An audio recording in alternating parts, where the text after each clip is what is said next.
Good morning. You are tuning in to the show where we talk about any types of topics that is timely and fresh. This is the OQ Cast.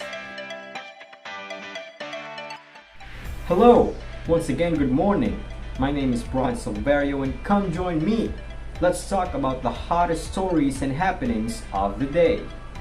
First of all, let's talk about the issue in the West Philippine Sea, because as a Filipino, I think this is the most important topic that we have among these three topics that we have today. So this past weeks, months or so, the tensions between Philippines versus China in the West Philippine Sea has been rising. And as a Filipino, there's two things that we can decide about.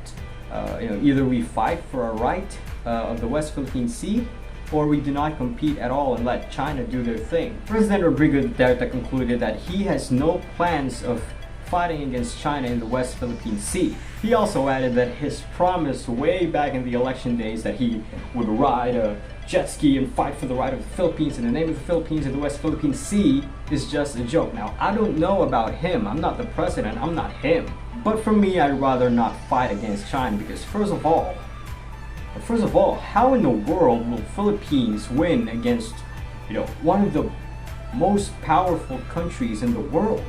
Alright, let's say we do not want any war to happen or any mishaps to happen.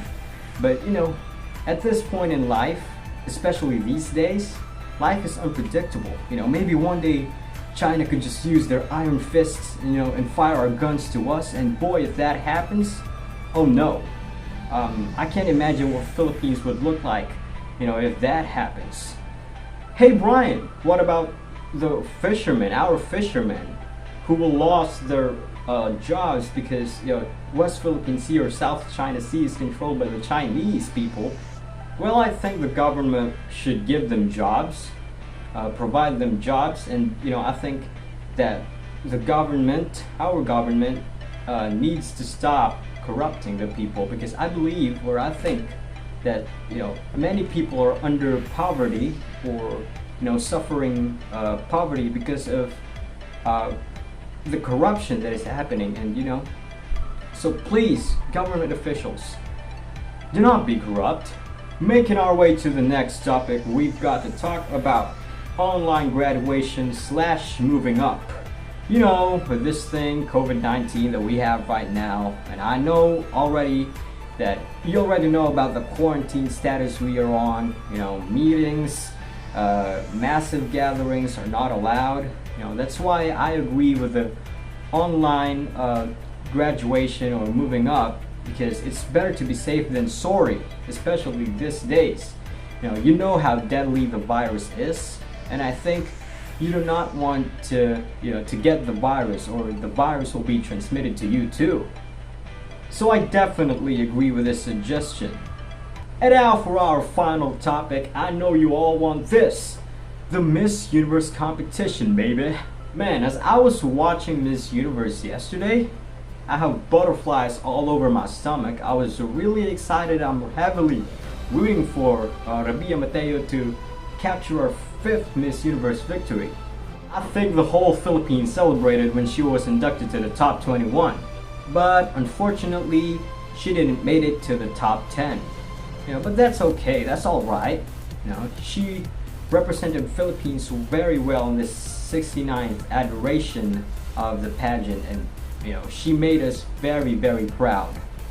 My biggest criticization in this pageant though is, I think Miss Peru should have won this one. Because she answered the questions on point, and she delivered, an overall better final statement that she really touched my heart for some reason. I don't know about you, but she really touched my heart, and I think she is the most deserving lady to be crowned the Miss Universe. But again, unfortunately, she finished 2nd place. And Brazil ended up 1st place, and as you all know, and of course, Miss Mexico won the whole thing. I'm not hating on Miss Mexico, but I wish Miss Peru have won. Filipinos poke fun on the hosts Olivia Culpo and Mario Lopez because of their, they say, boring hosting of the Miss Universe. Again, no hating on the hosts, I think they did a good job presenting Miss Universe, hosting Miss Universe, but Miss Universe is not the same without Mr. Harvey. And that wraps up our short talk of the hottest stories and happenings of the day. If you want to know more, just visit our Facebook page www.facebook.com/TheOQcast. Once again, this is the show where we talk about any types of topics that is timely and fresh. This is the OQcast.